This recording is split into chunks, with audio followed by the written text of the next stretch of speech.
નમસ્કાર, આપની સાથે હું સેજલ અને અત્યારે તમે સ્ક્રીન પર જોઈ રહ્યા છો વરિષ્ઠ પત્રકાર રાજેશ ઠાકરને. એમની સાથે આજે ચર્ચા કરવી છે અને લોકસભાની ચૂંટણીનો ત્રીજો તબક્કો મતદાન પૂર્ણ થઈ ગયું, પણ સૌથી મહત્વના સમાચાર જે સામે આવ્યા એ જયેશ રાદડિયા, ઇફકો અને દિલીપ સંઘાણીને જોડાયેલા સામે આવ્યા અને એ જ મુદ્દા પર આજે વાત કરવી છે કે CR પાટીલ માટે સૌથી મોટો પડકાર ભારતીય જનતા પાર્ટીના નેતાઓ જે છે એ હવે પક્ષની સામે પક્ષની વિરુદ્ધ ખુલીને બોલતા થયા છે અને આ મુદ્દા પર વાત કરીશું આપણે આજે આખી કે શા માટે સૌરાષ્ટ્રની અંદર આ પ્રકારનું ચિત્ર આખું ઊભું થયું છે. સર, જમાવટમાં આપનું સ્વાગત છે. ઇફકોમાં ડિરેક્ટર પદ ચૂંટણી અને જયેશ રાદડિયાએ ભારતીય જનતા પાર્ટીના મેન્ડેટ વિરુદ્ધ ચૂંટણી લડી, એ જીત્યા. 113 તેમને મળ્યા અને સામે ભારતીય જનતા પાર્ટીએ અમિત શાહના જે નજીકના માણસ ગણાતા હતા એમને મેન્ડેટ આપ્યો અને એમને 66 મત મળ્યા. આ આખી પરિસ્થિતિની અંદર ભારતીય જનતા પાર્ટીની વિરુદ્ધમાં જયેશ રાદડિયાને શા માટે જવું પડ્યું? જો આમાં સૌથી પહેલા તો આપણે એ સમજવું પડે કે કોઓપરેટિવ સેક્ટરની અંદર સહકારી ચૂંટણીઓની અંદર મેન્ડેટ આપવાની પ્રથા કેમ શરૂ કરવી પડી. પહેલા સહકારી ક્ષેત્ર જે છે એમાં દરેક પક્ષના રાજકીય લોકો ચૂંટણીઓ લડતા હતા. બોર્ડમાં ઘણી વખત એવું થાય કે ભારતીય જનતા પાર્ટી અને કોંગ્રેસની વિચારધારા વાળા લોકો એક બોર્ડની અંદર હોય, કારણ કે એમાં મેન્ડેટ આપવાની પ્રથા નહોતી. પણ ભારતીય જનતા પાર્ટીએ આજે મેન્ડેટ આપવાની પ્રથા કરી એનું કારણ એ હતું કે સહકારી ક્ષેત્ર ઉપર પણ પક્ષનું નિયંત્રણ આવે. એટલે જેમ વિધાનસભાની, કોર્પોરેશનની, તાલુકા જિલ્લાની કે લોકસભાની ચૂંટણી માટે તમારે પક્ષ પાસે ટિકિટ માંગવી પડે છે, એવી જ રીતે આ સહકારી ક્ષેત્રની અંદર પણ તમારે ચૂંટણી લડવી હોય તો પક્ષ પાસે જવું પડે. એનો હેતુ મને એવું લાગે છે કદાચ એવો હશે કે સહકારી ક્ષેત્રમાંથી લોકો પોતાનું નામ મોટું કરી અને પછી એક રાજકીય પ્રભાવ એનો ઉભો થતો. કારણ કે કોઓપરેટિવ સેક્ટરમાં જે જોડાયેલા લોકો હોય એ એની પિયત મંડળીઓ હોય, દૂધ સહકારી મંડળીઓ હોય, APMC હોય, આ બધાની સાથે જોડાયેલા હોય. એટલે બહુ મોટો મતદારોનો એક વર્ગ થાય, સભાસદોનો એક બહુ મોટો વર્ગ થાય અને એનું કનેક્શન ગામડા સુધી પોતાનું રહે અને એનો લાભ જે છે એને રાજનીતિની અંદરથી મળતો હોય છે. હવે આવા લોકો જે છે એમને રાજનીતિમાંથી સાઇડ લાઈન તમારે કરવા હોય તો તમને અઘરા પડે. જયેશ રાદડિયાના કેસમાં એવું થયું કે મંત્રી હતા, મંત્રી પદ એમને અત્યારે એમની પાસે નહોતું, હવે માત્ર એ ધારાસભ્ય છે. એમને લોકસભા લડવી હતી પોરબંદરની, ત્યાં એમને ટિકિટ ના મળી અને દાખલા તરીકે ઇફકોની ડિરેક્ટરની ચૂંટણીમાં પણ એ ફોર્મ પાછું ખેંચી લે તો ક્યાંક ને ક્યાંક એમને એવું લાગે કે હવે રાજનીતિ કરતા મોટું પ્લેટફોર્મ જે એમના ફાધર વખતથી ઊભું કરેલું છે સહકારી ક્ષેત્રમાં, વિઠ્ઠલભાઈ હતા ત્યાંથી પણ એ જો સાઇડ લાઈન થાય તો એમના મૂળિયા જે છે, જેનું કારણ આ સહકારી ક્ષેત્ર હતું રાજનીતિના મૂળિયા ઊંડા થવાનું, એ ક્યાંક ને ક્યાંક જે છે એ ઉખડી જાય અને પછી જો એનો 5 વર્ષ પછી કદાચ જયેશ રાદડિયાને સાઇડ લાઈન કરે તો આ જે એની તાકાત છે એ તાકાત એની પાસે ઓછી થઈ ગઈ હોય. એટલે એમને એમ લાગ્યું કે મારે આ ચૂંટણી લડવી જોઈએ. પહેલા એમણે ફોર્મ ભરી દીધું હતું મેન્ડેટની પરવા કર્યા વગર. એટલે એ એક વસ્તુ ફિક્સ હતી કે CR પાટીલે જે મેન્ડેટની વ્યવસ્થાઓ કરી તે મેન્ડેટની વ્યવસ્થાને પહેલા જ જયેશ રાદડિયાએ ફગાવી દીધી હતી. એમણે ફોર્મ ભર્યા પછી 3 દિવસ પછી બિપિન પટેલને આ લોકોએ મેન્ડેટ આપ્યો છે અને એમાં કદાચ એવો હેતુ હોય કે ભાઈ એમની અમિત શાહ સાથેની નજદીકી છે, એમને લોકો જોવે છે અમિત શાહ સાથે પેલાથી ઘણા લોકો એના કંઈક સંબંધો પણ છે એવું કે છે. આપણને બહુ ડિસ્ક્લેમર એમાં જવું નથી, પણ એવું હતું કે એના કારણે જયેશભાઈ ઉપર થોડુંક દબાણ આવશે અને એમનો નિર્ણય પાછો લેશે. અમિત શાહે જયારે ત્યાં આગળ પ્રવાસમાં હતા ત્યારે જયેશ રાદડિયા સાથે મુલાકાત પણ કરી અને એમાં દિલીપ સંઘાણી પણ એ વખત હાજર હતા, પણ એમાં કશું થયું નહીં ને એમણે ચૂંટણી લડી અને ચૂંટણી જીત્યા. આ એક ફેક્ટર ને એમાં દિલીપ સંઘાણીનો એમને સાથ મળવો સિનિયર નેતાનો, આ એક સંકેત બતાવે છે કે આ માત્ર પડકાર CR પાટીલની સામે નથી, આ પડકાર જે છે એ અમિત શાહની સામે પણ છે.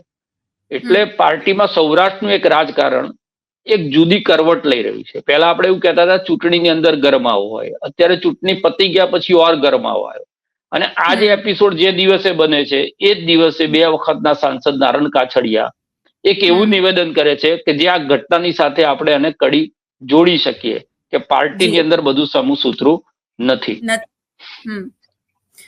સર, એક વસ્તુ મારે એ પણ જાણવી છે કે એક તરફ એવી પણ ચર્ચા ચર્ચા ચાલી રહી કે જયેશ રાદડિયાએ આખી જે ઘટના છે એમાં પાર્ટીની વિરુદ્ધમાં જઈને એમણે ચૂંટણી લડી અને જીતી પણ ગયા, એટલે એક સેક્ટરમાં એમનો દબદબો યથાવત રહે.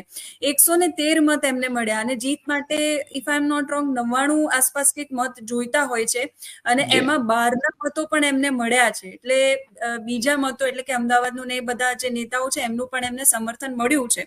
તો શું એવું નથી, હું એ જાણવા માંગુ છું કારણ કે આ સેક્ટરની અંદર મને બહુ જ માહિતી નથી, એટલે સૌરાષ્ટ્રના નેતાઓનું તો એમને સમર્થન છે જ, પણ જે બીજા નેતાઓ છે એમનું પણ, એટલે આડકતરી રીતે ક્યાંક છે તો આ આખી ખીચડી ભારતીય જનતા પાર્ટીની અંદર જ, એટલે અમિત શાહના જે પેલા હોય એમનું પણ એમને સમર્થન હોય એવું નથી લાગી રહ્યું ક્યાંક ને ક્યાંક?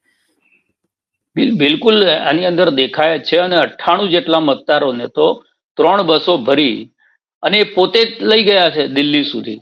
એટલે આખી એક વ્યવસ્થા જે છે એ જયેશભાઈએ ઊભી કરી છે અને એમાં એમને મળવા પાત્ર મત હતા એ મત કરતા વધારાના મત મળ્યા છે. એનો મતલબ એ થયો કે બિપિન ગોતાએ સહકારી સેલના ભારતીય જનતા પાર્ટીની એની પાસે જવાબદારી છે. અમિત શાહ જે છે સહકારીતા માટેનું એક આખું મંત્રાલય જે અલગ ઊભું કર્યું એ મંત્રાલય અમિતભાઈની પાસે છે. એટલે સહકારી ક્ષેત્ર જે છે એના રાજનીતિ ઉપર બહુ મોટો પ્રભાવ છે. આપણે બનાસકાંઠામાં જોઈએ છે શંકર ચૌધરી જે છે એ સહકારી ક્ષેત્રનો ત્યાં રાજા બની, જે વખતે પરથી ભટોળ ને પરબતભાઈ બધાનું રાજ હતું એની જગ્યાએ શંકરભાઈએ ત્યાં લીધું અને એટલે જ એમનો ત્યાં આગળ દબદબો છે બનાસકાંઠામાં.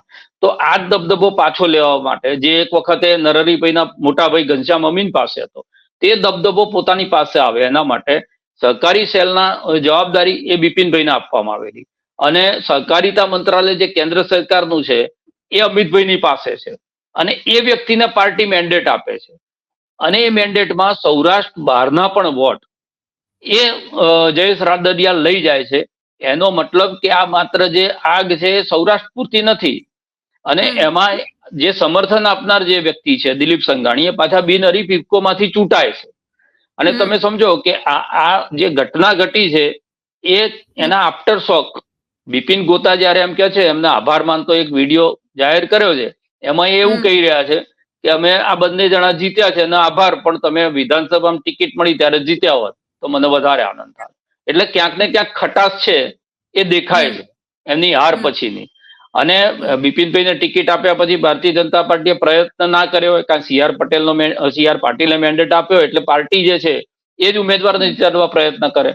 અમિતભાઈએ પણ એમના પ્રયત્નો કર્યા હોય અને એ છતાં જયેશ રાદડિયા ત્યાંથી જીતે છે. એનો મતલબ એ થયો કે સહકારી ક્ષેત્ર, એમાં ખાસ કરીને સૌરાષ્ટ્રનું સહકારી ક્ષેત્ર, આખા ગુજરાતમાં સૌથી મજબૂત જો સહકારી ક્ષેત્ર હોય તો ઉત્તર ગુજરાત પછી સૌરાષ્ટ્રનું કહેવાય છે. અને એની અંદર જયેશ રાદડિયા દિલીપ સંઘાણી પોતાનો સિક્કો જમાવે અને પાર્ટીના બે મોટા નેતાઓની સામે ચેલેન્જ મૂકી અને એ પડકાર તો ફેંક્યો. જયેશ રાદડિયાએ ત્યાં સુધી કીધું તમારે જો આમાં રાજકારણ કરવું હોય તો મેદાન ખુલ્લું છે, તમે આવો અને કાંકરી પણ તમે ખેરવી નહીં શકો અને એ વાતને એમણે ત્યાં આગળ સાબિત કરી. એનો મતલબ એ થયો કે સૌરાષ્ટ્રનું રાજકારણ એક જુદી પ્રકારની કરવટ લઈ રહ્યું છે. તમે જુઓ અમરેલીના પોરબંદર સૌથી ઓછા વોટ પ્રતિશત જ્યાં પડ્યા હોય એ આ બે લોકસભા. એમાં માણાવદર જ્યાંથી ભારતીય જનતા પાર્ટીમાં આવી અને ચૂંટણી લડી રહ્યા છે જે માણાવદરની બેઠક ઉપર કોંગ્રેસની વ્યક્તિ, ત્યાં 7 થી 7.5% જેટલો વોટ ફોલ થવો. પોરબંદર જ્યાં અર્જુનભાઈ જેવા વ્યક્તિને લઈ ગયા છે એ પોરબંદરની વિધાનસભામાં 5% જેટલો વોટ ફોલ થવો. એનો મતલબ કે આ જે પ્રક્રિયા ચાલી રહી છે, જે આજે ઈલુનો જવાબ આપ્યો સીઆર પાટીલે એમ કીધું કે બધા કોંગ્રેસ ભાજપના લોકો ભેગા થઈને એમ કે સહકારી ક્ષેત્રમાં ઈલું કરતા હતા. એનો જવાબ જે સંઘાણીએ આપ્યો કે ભાઈ તમે સવારે કોંગ્રેસમાંથી આવેલા લોકોને સાંજે મંત્રી બનાવી દેતા હોય તો એ ઈલું નથી, અમે તો કમસે કમ ભાજપના લોકોને તો જીતાડીએ છીએ પ્રયત્ન કરીને. એટલે આ સીધો જે સપાટીની નીચેની જે વાત હતી એ બધી જ વાત જે છે બહાર આવી ગઈ છે અને એમાં ખુલ્લેઆમ સ્ટેટમેન્ટો થવા માંડ્યા છે. સીઆર પાટીલનું સ્ટેટમેન્ટ હોય કે પુરુષોત્તમ રૂપાલાનું હોય, એના પછી નારણ કાછડિયાએ કરેલું જે સ્ટેટમેન્ટ હોય કે આભાર માનતા બિપિનભાઈએ જે વાત કરી હોય, આ બધું બતાવે છે કે કુકડ તો ચરુ છે અને એની શરૂઆત જે છે સૌરાષ્ટ્રથી થઈ છે. એટલે લોકસભાની ચૂંટણી વખતે પણ આપણે આ જ પ્રકારનો માહોલ કંઈક જોયો હતો. એ સાબરકાંઠા હોય, વડોદરા હોય કે પછી અમરેલી હોય, ભારતીય જનતા પાર્ટી માટે જયેશ રાદડિયાની આ ઘટના બની. એટલે આ બીજી ત્રીજી ઘટના કહી શકાય ભારતીય જનતા પાર્ટી માટે જ, કે એના અંદર જ આ પ્રકારનો ઉકળતો ચરો સામે આવ્યો. સવાલ મારે એ પૂછવો છે કે આટલી બધી ઘટનાઓ પછી આજે અત્યારની ઘટના બની છે, હજુ તો લોકસભાની ચૂંટણી પૂરી થઈ છે, મતદાનને હજુ વાર છે ઘણી. જયેશ રાદડિયાની આ જીત છે એ ભારતીય જનતા પાર્ટી માટે આંખ ઉગાડનારી કહી શકાય, અને ભારતીય જનતા પાર્ટીએ આ જીતમાંથી કેટલું શીખવું જોઈએ? કારણ કે એક કહેવાય ને કે જે કોંગ્રેસમાંથી ભારતીય જનતા પાર્ટીમાં જે કાર્યકરો અને નેતાઓ જોડાતા હતા, ત્યાર પછી ભારતીય જનતા પાર્ટીના જે અંદર જોડાયેલા છે એમના માટે ગાભામારું જેવા શબ્દો પ્રયોગો કરવામાં આવ્યા હતા. એટલે હવે એ જે કાર્યકર્તાઓ છે એમણે અને નેતાઓએ ઉપર આવીને કહી દીધું કે તમારા મેન્ડેટની કે તમારા નિર્ણયની અમને કોઈ અમારી એના સાથે અમારે કોઈ લેવા દેવા નથી. એટલે આ ઘટના પરથી ભાજપે શીખવું રહ્યું. જો ભાજપ છે ને એના માટે એવું કહેવાય કે નાડ પારખી અને રાજનીતિ કરે છે, પણ મને લાગે છે કે હવે એમના નાડી વૈદ છે એ પ્રોપર નાડ પારખી રહ્યા નથી. પુરુષોત્તમ રૂપાલાની જે ઘટના હતી એને જે રીતે એમણે લીધી અને ડેમેજ કંટ્રોલ ના કરી શક્યા, અને એના કારણે તમે સંકેત સમજો કે ચૂંટણી હાર્યા પછી પુરુષોત્તમ રૂપાલાની માફી માંગવી, પછી તો વોટ વધવાના કે ઘટવાના નતા, પણ એ માફી માંગી એમાં એક સંકેત છે કે રાજપૂત સમાજ સાથે જે થયું એનું નુકસાન ભારતીય જનતા પાર્ટીને થયું છે. એ આવનારી જે નાની ચૂંટણીઓ છે સ્થાનિક સ્વરાજની કે જે નગરપાલિકાની ચૂંટણી આવે છે ત્યાં સુધી આગળ ના જાય એટલા માટે આ સ્ટેટમેન્ટ પુરુષોત્તમ રૂપાલાને આપવામાં આવ્યું. એટલે એક ડેમેજ તો ત્યાં થયું. બરોડા અને સાબરકાંઠા આ બેની અંદર બળવો થયો અને બળવો દિલ્હી સુધી પહોંચ્યો અને એમાં ઉમેદવારો બદલવા પડ્યા. ઉમેદવાર બદલ્યા પછી પણ પાછી કડવાશ જે છે સંગઠનની અંદર રહી. એની સાથે સાથે આ ત્રીજી ઘટના તમે જે ગણા, આમ તો ચોથી ઘટના કહેવાય પણ આ ત્રીજી ઘટના આપણે કહીએ સંગઠનને લઈને ગણીએ તો આ ત્રીજી ઘટના. એટલે બિલકુલ લાલબત્તી ધરવા સમાનની આ ઘટનાઓ છે કે ભાઈ હજી પણ પાર્ટી નહીં ચેતે, અને જે રીતે પાર્ટીનું કોંગ્રેસીકરણ, સૌથી મોટો જે અસંતોષ છે એનો જ છે કે પાર્ટીનું જે કોંગ્રેસીકરણ કરી રહ્યા છે, અને ભાજપના લોકો માટે બહુ લોંગ ડ્રાઈવ છે ધારાસભ્ય થવા માટે કે સંસદ સભ્ય થવા માટે, અને શોર્ટકટ થી કોંગ્રેસના લોકો બધું મેળવી જાય છે, એનો એક અસંતોષ છે. અને આ જે ઘટના બની જયેશ રાદડિયાની અને એમાં એમને સફળતા મળી એટલે કોન્ફિડન્સ પેદા થાય. જો વડોદરાની અંદર વિરોધ થયો, વિરોધ થયા પછી ઉમેદવાર બદલાયા એટલે વિરોધ કરનારામાં એક આત્મવિશ્વાસ પેદા થાય. સાબરકાંઠાની અંદર થયું, પછી ઉમેદવાર બદલાયા એટલે ત્યાંથી એક આત્મવિશ્વાસ આવ્યો. એટલે હવે ધીરે ધીરે સંગઠનમાં બેઠેલા લોકોને એવી ખબર પડવા માંડી કે અવાજ ઉઠાવીએ કે પડકાર ફેંકીએ તો કામ થાય છે. અને આ વાયરસ જે છે એ બહુ ખતરનાક હોય કોઈ પણ રાજકીય પક્ષ માટે. અને હવે શું થશે, નારણ કાછડિયા જે સ્ટેટમેન્ટ કર્યું એ 2 વર્ષના સંસદ છે, દિલીપ સંઘાણીએ ઘણું બધું ભોગવી લીધું છે. હવે એવા જ લોકો આગળ આવશે કે જેનું પાર્ટી બહુ કઈ બગાડી શકે એમ નથી, કે પાર્ટી એમને કઈ આપી શકે સ્થિતિમાં નથી. એવા લોકો સ્ટેટમેન્ટ કરી રહ્યા છે. અને નીચે જે છે એ એના સમર્થકો જે છે એ પાર્ટીની વિરુદ્ધમાં કોઈક ને કોઈક રીતે પાર્ટીને એવું સમજાવવાની કોશિશ કરે. ભાજપનો જ વ્યક્તિ ભાજપને હરાવવાની કોશિશ મોટા ભાગે નથી કરતો હતો, પણ ક્યાંક એવી વાત આવે કે ભાઈ હવે તો સબક કંઈક શીખવાડવો પડશે, કાં તો આંખ ઉગાડવી પડશે પાર્ટીના લોકોની. તો એક આંખ ઉગાડવાની પ્રક્રિયાની અંદર એક તો પેજ પ્રમુખ વાળી આખી વ્યવસ્થા પડી ભાગી એવું દેખાય, કારણ કે દરેક જગ્યાએ જે છે નવસારીમાં જેને પેજ પ્રમુખના પ્રમણેતા એવું કહેવાતું જે CR પાટીલના વિસ્તારમાં 5% વોટિંગ ઓછું થાય. એટલે ક્યાંક ને ક્યાંક સંગઠનમાં એવું ચાલે છે કે હતાશાનો ભાવ છે કાં તો નિરાશાનો ભાવ છે કે ભાઈ હવે ચલો તમે લડીને જીતીને બતાવો. કોંગ્રેસના લોકો છે ને એમને બાય ઇલેક્શન CJ ચાવડાને લડાવતા હોય, CJ ચાવડા લડી લેશે, અમારે ક્યાં જરૂર, તમે લાયા છો ને તમે જીતાડી દો. આ જે પ્રક્રિયા છે એ પ્રક્રિયા લાંબા ગાળે ધીરે ધીરે પાર્ટીની અંદર આ બધો સરવાળો થાય. કોઈ એક ઘટનાથી કશું થતું ને. ભાજપા વખતની રાજનીતિ મેં જોયેલી છે. એ વખતે આવી નાની નાની જ ઘટનાઓ, અમદાવાદ મ્યુનિસિપલ કોર્પોરેશનની અંદર મુકુલ શાહ અને દીપ્તિબેન શાહને સાઇડ લાઈન કરવાથી એક વાત શરૂ થઈ, અને પછી એ વાત ધીરે ધીરે ધીરે ધીરે જિલ્લા તાલુકા જ્યાં જ્યાં લોકોને લાગ્યું કે અસંતોષ થાય છે, લોકોને સાઈડ કરી રહ્યા છે, એમાંથી એક લોકશાહી સુરક્ષા મંચ બન્યો અને 3-3.5 વર્ષે એક વિસ્ફોટ થયો પાર્ટીની અંદર. એટલે તમે કીધું એ વાત બિલકુલ સાચી છે, આ લાલબત્તી સમાન છે. અને આની અંદરથી કાર્યકર્તાઓની જે વાત છે, કાં તો એમના જે સિનિયર નેતાઓ જે કહી રહ્યા છે એ વાત છે, કાં તો પાર્ટીની સામે ક્યારેય નથી થયું કે ખુલ્લેઆમ એક પડકાર ફેંકવામાં આવતા હોય એ પરિસ્થિતિ છે. ત્યારે પાર્ટીએ બિલકુલ આને ગંભીરતાથી લેવું પડે અને કોઈક ને કોઈક રીતે આ જે પ્રક્રિયા છે એને રોકવી પડે, નહીતર એનું જે રાજકીય નુકસાન છે, એટલે ઘણી વખત આપણે કોંગ્રેસ માટે કહીએ છીએ કોંગ્રેસ ભાજપ જીતે છે એના કરતા કોંગ્રેસ વધારે હારે છે, તો પાર્ટીની જયારે આંતરિક વ્યવસ્થાઓ ખોરવાઈ જાય, કારણ કે હંમેશા ચૂંટણી સંગઠન લડતું હોય છે અને એ સંગઠનની વ્યવસ્થાઓ, કોંગ્રેસ પાસે સંગઠન નથી એટલે જ ચૂંટણી જીતી નથી શકતી ને, એટલે જયારે સંગઠનની વ્યવસ્થા ખોરવાઈ જાય ત્યારે પાર્ટી જે છે એને એનું નુકસાન ભોગવવું પડે. સૌરાષ્ટ્રના દિગ્ગજ નેતાઓની સહકારી ક્ષેત્ર પર, કારણ કે આ સૌથી મોટું સહકારી ક્ષેત્ર છે. સર, સમયનો અભાવ છે એટલે અંતિમ સવાલ આપને મારે એ પૂછવો છે કે આર્થિક ફેક્ટર, આ જે આખી ચૂંટણી અને હાર જીતની આખી વાતો થઈ, એમાં આર્થિક ફેક્ટર કેટલું કારણભૂત હોઈ શકે છે? કારણ કે 60,000 કરોડની આવક ધરાવતું આ ઇફકોનું આટલું મોટું ક્ષેત્ર છે, એટલે ચોક્કસથી એ તો હોવાનું જ, પણ એ કેટલું અસરકારક હોઈ શકે? એટલે બિપિનભાઈ એ જ વાત ના સમજ્યા કે ધારાસભ્યની પાસે કેટલું બજેટ હોય, એની પાસે કેટલી સત્તાઓ હોય, ઇફકોના ચેરમેન હોવું, એટલે 60,000 કરોડના અર્થતંત્ર કરતા ઇફકો દ્વારા કોઈક નિર્ણય લેવાય છે ખાતરના ભાવ વિશે કે યુરિયાના ભાવ વિશે કે ડીએપી વિશે, તો એની અસર તમામ ખેડૂતો સુધી પહોંચે છે.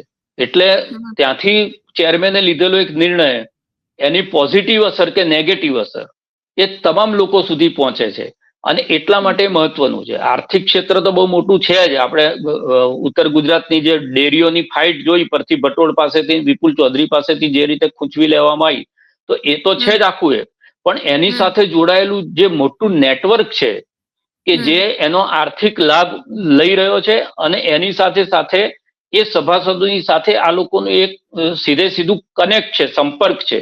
કારણ કે લોકો જેટલા તમારી સાથે હોય એટલી જ તમારી રાજનીતિ મજબૂત થાય. અને એટલા માટે આર્થિક એક બાબત નહીં, એની સાથે સાથે દૂધના જે ભાવ છે, દૂધના ભાવમાં 50 પૈસાનો ફેટ દીઠ વધારો કરવો એટલે ગામડાની અંદર તો દિવાળી કરે ત્યાંના લોકો, અને જે નિર્ણય કરનાર વ્યક્તિ છે સ્વાભાવિક જ છે કે એની લોકપ્રિયતા ત્યાં આગળ વધવાની છે. એટલે માત્ર આર્થિક નહીં, આર્થિક તો છે જ, બહુ મોટું ક્ષેત્ર છે આ, એનો તો આખો તમારો બજેટ તમારી પાસે આવે જ છે, પણ એ બજેટમાંથી તમે કેટલા લોકોને લાભાર્થી બનાવી શકો છો એ સૌથી મોટી તમારી તાકાત છે વ્યક્તિની. અને એટલા માટે સહકારી ક્ષેત્ર ઉપર બહુ મોટો ડોળો હોય છે. આટલું મોટું કેન્દ્ર સરકારે સહકારિતા મંત્રાલય ઉભું કર્યું તો એ વગર વિચારે તો નહીં જ કર્યું હોય, કારણ કે અને આજે ગુજરાતની અંદર એપીએમસી થી લઈને ડેરીઓથી લઈને બધાની અંદર ભારતીય કોઓપરેટિવ બેંકો તમે જુઓ, જીએસસી જુઓ, તો આ બધાની અંદર ભારતીય જનતા પાર્ટી કબજો કર્યો છે. તો એના કારણે કાર્યકર્તાઓને ત્યાં આગળ એમ્પ્લોયમેન્ટ આપવાની વાત હોય, કોઈકને ઓબ્લાઇઝ કરવાની વાત હોય, ઘણું બધું એમના જે કાર્યકર્તાઓ છે એમને ડિરેક્ટર તરીકે ગોઠવવાની વાત હોય. બેંક હોય તો બેંકોની અલગ અલગ કમિટી હોય છે, શાક કમિટી હોય, થાપણ કમિટી હોય, આ કમિટીઓની અંદર એ લોકોને મૂકવાની વાત હોય છે, એટલે મોભા આપવાની વાત હોય અને એની સાથે એ લોકોને નેટવર્ક સાથે જોડવાની વાત હોય. આ બધું જે વ્યક્તિઓ કરી શકતા હોય. એટલે માત્ર આર્થિક બાબત નથી જોડવાય, એની સાથે જે આખું મોટું નેટવર્ક છે અને એના જે લાભાર્થીઓ છે ને એના નિર્ણય થકી ખેડૂતો કે પશુપાલકો સુધી જે મેસેજ પહોંચતો હોય છે એ પણ બહુ મહત્વનો છે. આભાર સર, વ્યસ્ત શેડ્યુલમાંથી આપ અમારી સાથે જોડાયા. ધન્યવાદ. ધન્યવાદ. ધન્યવાદ. તો સહકારી ક્ષેત્રની આ ફાઇટ હતી લોકસભાની ચૂંટણીની વચ્ચે, અને સહકારી ક્ષેત્રમાં ભારતીય જનતા પાર્ટીએ જેને મેન્ડેટ નથી આપ્યો એ જયેશ રાદડિયા ભારતીય જનતા પાર્ટીમાં જ જોડાયેલા છે, ભાજપમાં જ છે અને ભાજપ માટે જ કામ કરી રહ્યા છે, છતાં પણ ભારતીય જનતા પાર્ટીની વિરુદ્ધમાં જઈને એમણે આજે ચૂંટણી જીતી. દિલીપ સંઘાણીનું એમને સમર્થન હતું અને સહકાર ક્ષેત્રનું આ સૌથી મોટું સેક્ટર, અને એ બધાની વચ્ચે અમરેલીના નેતાઓ અને સૌરાષ્ટ્રના ખાસ કરીને નેતાઓ એ એક પછી એક ખુલીને સામે આવી રહ્યા છે. એટલે CR પાટીલ, જે ભારતીય જનતા પાર્ટીના ગુજરાતના પ્રદેશ પ્રમુખ છે, એમના માટે અત્યારે આ તમામ ઘટનાઓ આંખ ઉઘાડનારી ચોક્કસથી સાબિત થઈ છે. અત્યારે આ વિડીયોમાં બસ આટલું જ. તમે આ બધા જ મુદ્દાઓ પર અને ખાસ કરીને જે સૌરાષ્ટ્રના નેતાઓ ભારતીય જનતા પાર્ટીની સામે ખુલીને બોલી રહ્યા છે, આ તમામ મુદ્દાઓ પર તમે શું માનો છો કમેન્ટ કરીને અમને ચોક્કસથી જણાવજો. અત્યારે આ વિડીયોમાં બસ આટલું જ. નમસ્કાર.